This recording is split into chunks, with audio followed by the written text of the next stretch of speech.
Okay, so why study history? Just a reminder that on these PowerPoint slides, if you are playing the slideshow version, just keep pressing the enter key and each fact or piece of information will come down one at a time. So history is very practical because it involves learning about new people. So we look at how people interact, their motives and emotions. That can tear people apart in rival factions or help them work together for a common cause. We also learn about countries, societies, and cultures. Many of today's conflicts and alliances have their roots in the past. We also learn to locate and sift facts, so we identify truth and recognize myth, propaganda, and downright lies. It's in the news quite a bit at the minute. We like to present what we've learned in a way that makes sense to others. So whether in graphs, essays, illustrated reports, it isn't just extended writing. There's lots of different sort of diagrams that we do use, lots of different picture sources, for example. All these skills are valuable in a whole range of jobs. So instead of only looking at careers in history, you could also look at careers where it will help a lot if you've studied history.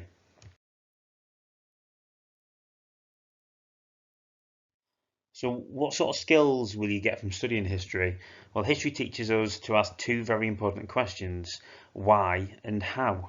This is key to sharpening your critical thinking abilities, which combine the following skills.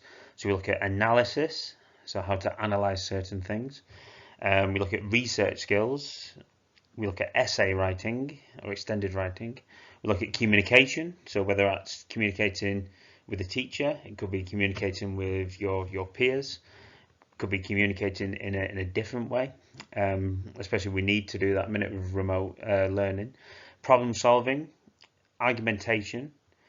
So historians look at all the available evidence and come to conclusions, a lot like a good detective, which helps them learn to be organized and manage information. I know I mentioned earlier just about careers in history, but in terms of job prospects, when I did my history degree, I didn't really have a kind of a career that was kind of obviously going to go down, but there are lots of different job prospects available. So you don't have to make that choice now, but it could be that you look at research and heritage. It could be law, could be a job in the museum sector or education sector. It could be media, it could be journalism, for example, it could be marketing, advertising, public relations. There's lots of different kind of roles out there, and there's a lot of famous people, which we'll look at in the next slide, that have obviously studied history at GCSE, A level, and degree level. So in year nine, you currently study the wider world history topic, and I'm hoping that this will help prepare students for year 10 and year 11. So for example, in year 9 you study cause of World War One, World War One, cause of World War Two, World War Two, the Holocaust, and so on, a little bit on the Cold War, etc. But this will prepare you for the Key Stage 4 curriculum. So when you get to year 10, year 11, a lot of the topics, for example, Germany 1890 to 1945 and the Cold War, will be quite familiar. Here is a testimonial from one of the year 11s that I currently teach, and she wrote down a few words just about why she chose history and why it's important. She said, "I honestly really like and enjoy learning history. I'm so glad I chose it as an option in year 8, especially since the job of choosing a GCSE can be a difficult thing. I think one reason I chose it was because learning about new people and the societies they lived in. This really links and shapes how and why we live today. One benefit has been being able to identify motives for different people and writing detailed explanations, which is an important skill to be able to have, especially in further education, which is why I'm considering studying history at college." So in GCSE history, we ask questions about the past. This helps us understand the world today. So for example, it could be, we look at why did war break out in 1939, that a lot of year 9s are currently studying and asking. We could ask, why did the Cold War start? We could ask, how did life change under Norman rule after 1066? We may ask, what was life like in Nazi Germany? What was life like behind the Iron Curtain? Why was there a missile crisis in Cuba?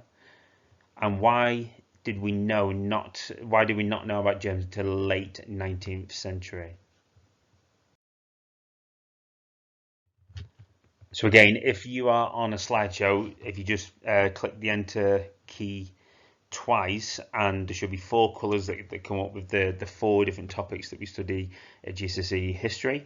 So the current GCSE course is made up of paper 1 and paper 2. And paper 1 is Germany, so it's understanding the modern world, which is a 2-hour exam. 1 hour is made up of Germany 1890 to 1945, which we'll discuss in a few seconds.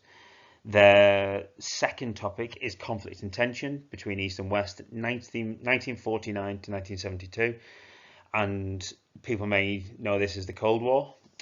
Paper 2 is known as Shaping the Nation, and again it's a 2-hour exam, so we get an hour on Britain, health and the people, so the year 1000 to present day, and the Norman invasion, which is 1066 to around 1100.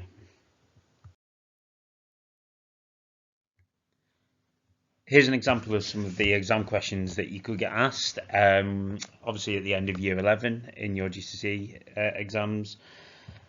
As you can see, there are 4 questions to the health paper, and this is in paper 2.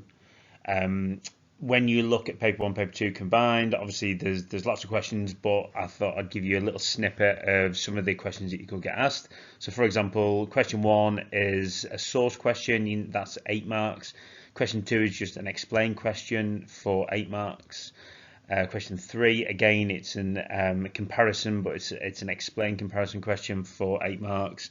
And then question 4 is just a knowledge question, and again, you're going to be explaining. So there's 16 marks for your answer, and then there's 4 for spelling, punctuation, and grammar.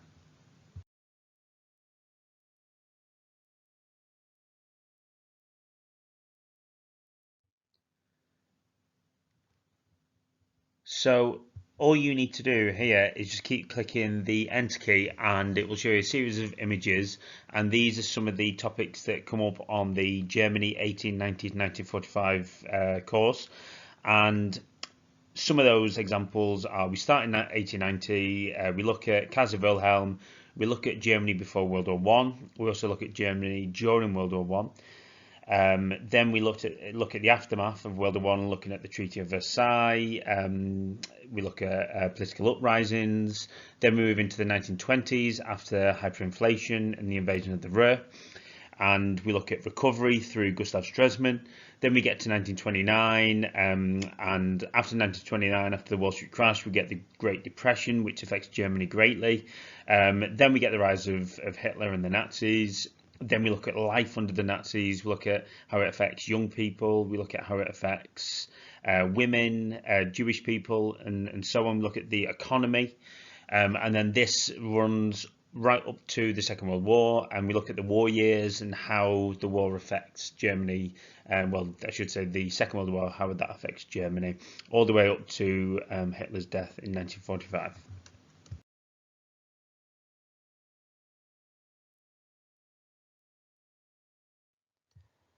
So the next topic is conflict and tension, or the Cold War. So we look at 1945 to 1972. We don't go right to the end of the Cold War, because the course only runs to 72. So we go all the way up to a thing called détente. So if you look at some of the images here, so we start off with 1945. We look at the end of the Second World War. We look at the Yalta and Potsdam conferences, the dropping of the atomic bombs. We look at Stalin's expansion through Eastern Europe and his buffer zone. We look at the Truman Doctrine and the Marshall Plan. We then head in towards the end of the 1940s, the end of the origins, after Churchill said his Iron Curtain speech. And then we look at the Berlin blockade and airlift. Then in the 1950s, there's obviously developments in Asia with China turning communist in volume 49. Then we get the Treaty of Friendship. We look at the Korean War. We look at the Vietnam War. Then there's Hungarian uprising. There's lots of other events towards the end of the 1950s. Then we get in the 1960s the building of the Berlin Wall. We get the Cuban Missile Crisis, and obviously before that is the Bay of Pigs. We look at different reigns of kind of presidents, and obviously on both sides, USA and in the Soviet Union. And it runs all the way through the 1960s with the Prague Spring in '68, and then we get Détente, which finishes the course for around 1972.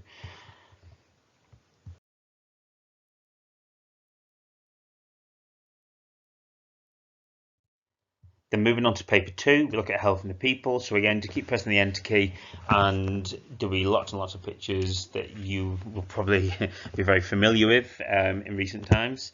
So we kind of look at medicine through time, or it's known as health and the people. So we start off looking at Galen and Hippocrates. We look at kind of natural and supernatural beliefs in the Middle Ages.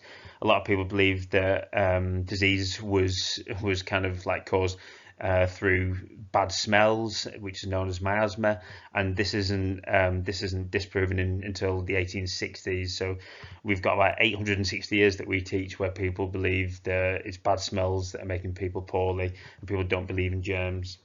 There's lots and lots of different individuals that we look at. We look at Vesalius, for example. We look at Edward Jenner. The next task on the next slide is focused on Edward Jenner. Then we look at obviously pandemics, epidemics, things like this. We look at Black Death, Great Plague, for example. We look at Florence Nightingale. There's lots and lots of things, and it runs all the way up to the 20th century and all the way up to present day, really, because 20th century we look at the liberal reforms, so introduction of free school meals, old age pensions, for example. Then we look at the creation of the National Health Service in 1948, and I think that's probably one of the most important things to be studying right now, especially with what's happening in the world, and the reason that I'm actually recording this lesson for you remotely. And in terms of the NHS, and the vaccination, we're going to move on to the next slide, and I will carry on this recording. And then our final unit, which you will probably complete midway through year 11, is Norman England. So you studied this in year 7 when you're looking at the Norman Conquest. So obviously this includes the contenders to the throne in 1066, the death of Edward the Confessor. We look at the Battle of Stamford Bridge and the Battle of Hastings, so William the Conqueror becoming victorious. But then we look at how William establishes control in England. So we look at castles, for example. We look at the feudal system, cathedrals, the Tower of London. Then he established control through the Domesday Book, and then we look at his relationship and other kings' relationships with the church, and how the Normans changed the kind of church system. So again, this we always teach this towards the end of year 11, because we feel that when you're a little bit older, you can obviously acknowledge some of the terms that you use in this, but you should have a good grasp of what the kind of course is all about, because you studied it in year 7. So that's what the course offers you. So all we need to know is, what do we expect from you as students? So there will be weekly knowledge quizzes and practice exam questions, which will be set by the class teacher. You will receive structured revision schedules before mini tests, big tests and progress exams. You need to be prepared to work hard in class and at home. This is an academic subject, and you'll be expected to learn a large amount of knowledge and be able to write about it. You'll be required to complete extended writing most lessons, which will normally be exam style questions. But remember what I said before, you will do some really, really nice tasks as well. You will design posters, you will look at cartoons. There's lots and lots of different tasks and different skills that you will be using during this course over the 2-year period. So all we ask from you is to be confident in your approach to every lesson and share your ideas. So that's the end of this narrated PowerPoint. I'm hoping it has been beneficial to anybody who has missed a live lesson. Please feel free to contact any of the history staff via email all students should have access to their emails to send an email to their teacher. And in the meantime, just make sure that all Teams work is completed. And again, this will put you in good stead for GCSE history. So I'm hoping that you choose history, and I'm hoping that you've got a good understanding of what the subject is all about from this PowerPoint. Thank you.